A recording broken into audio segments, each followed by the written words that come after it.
Accident में शहीद होने वाले राना आकाश अहमद का 40वें का ख़त्म शरीफ उनके आबाई गांव कक्की नौदोहे में अदा किया गया, जिसका आगाज़ तिलावत कलाम पाक से हुआ।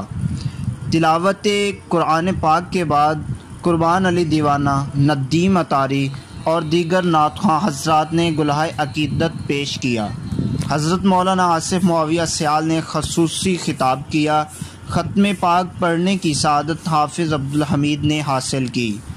आकाश अहमद मरहूम के दरजात बुलंदी के लिए दुआ उम्मीदवार MNA साहबजादा मौलाना आसिफ मुआविया सियाल ने की। कैमरा टीम के हमरा अंसर अब्बास मुगल, शोरकोट।